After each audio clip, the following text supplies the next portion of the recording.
Hello guys, good morning sa inyo lahat. So, today, meron akong ribs dito. Tinidipras ko kasi frozen pa. And, dito naman sa labas,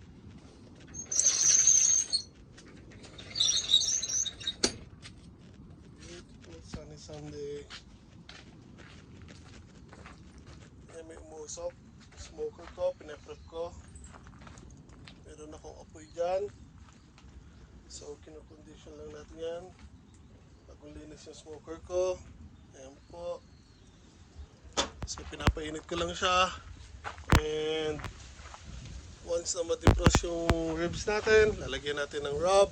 Then, pag na-hit na natin yung temp natin, lalagyan na po natin dito yung ribs natin. And, pag-smoke tayo ngayon ng ribs. So, ayan. Kung gusto nyo gumaya or tularin ng ginagawa ko, gusto nyo rin mag-smoke ng ribs, madali lang po yan. Punta lang po kayo sa channel ko, Learning as I Go John Kion.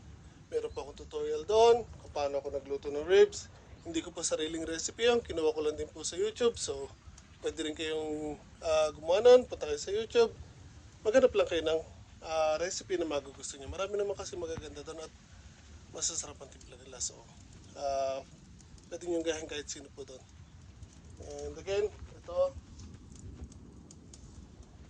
hinahanda ko lang po smoker ko. Tapos, mag-smoke tayo ng ribs.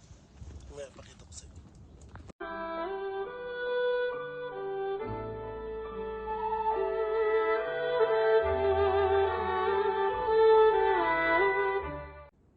Hello everyone. So, nakita na po, nakalagay na po yung mga kanin natin. Yung manok at yung hipon. So, pakita ko lang sa inyo. Yan na guys, oh. Yan po yung ribs natin, yung mga hipon, chicken wings.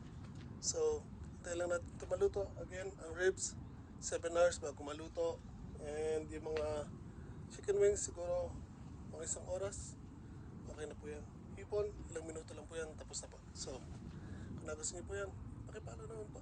And subscribe na rin kayo sa YouTube channel ko. Learning as I Go, John Kion. Ingat po tayo lahat palagi. Okay guys, so nakalipas na po 1 oras. Now, tingnan natin ang ribs natin. Sensya na, nakakasilaw yung sikat ng araw. Tanghaling tapat na kasi. So ayan guys. And makikita nyo, wala na po yung hipon. Ito po, nakuha ko na siya. Luto na. And ang kagandahan dito sa hipon, pag nilagay nyo sa smoker, oops, munti ka na akong matisod. Sarado muna ito, lalamig. Lalabas yung init sa loob ng smoker. Yun ang pinakaiiwasan nyo. Yung bubuksan nyo na matagal ng smoker, kasi yung init niya lalabas. So, mas matagal maluluto yung ribs nyo. Yung mga chicken, saglit lang yan, 1 oras lang. Tapos na siya. Pero yung ribs natin, again, 7 hours yan. Kaya, iwasan natin lagi nakabukas. So, again, ang kagandahan sa hipon, pag niluto nyo sa smoker, pati yung balat, malutong po, crunchy. So, kakainin nyo siya as is, hindi nyo na kailangang balatan. Smoked shrimp.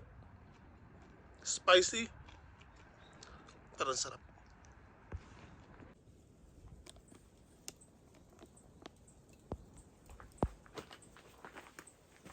Okay guys, so naku 1 hour na po. Lagyan ko lang po ito ng juice. So, isprayan ko lang po siya. Apple juice lang po ito. Para po hindi ma-dry.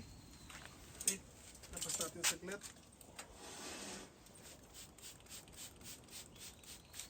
So, titingnan nyo palagi yung ribs nyo. Pag nadadry na siya, sprayin nyo po ng kung ano mang gusto nyo i-spray. Ako, apple juice po ginagamit ko. Yan, para hindi po ma-dry. Okay, close natin ulit. Yung chicken natin, siguro mga 30 minutes more. Yan, sprayin lang din natin. Okay, so sarado po ulit natin ng smoker. So again, always check your ribs, mga after 30 minutes or 1 hour. Depende sa lakas po ng apoy nyo or ng baga. Pero again, iwasan nyo palagi nagbubukas.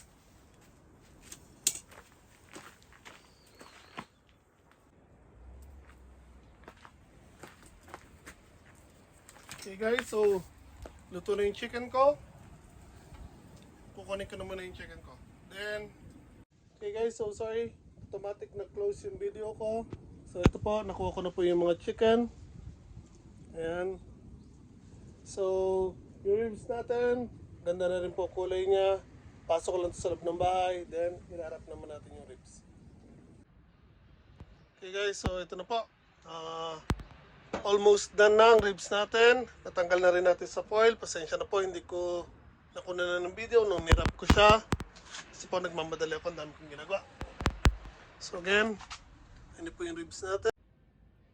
So yan guys, ang ribs natin. Nantay lang natin mag-caramelize yung sauce niya or yung basting natin. And okay na po yan. Okay guys, so ito na po yung ribs ko. Luto na. Na ipapasok natin sa loob ng bahay para mag-rest siya. At mamaya kakainin na po natin.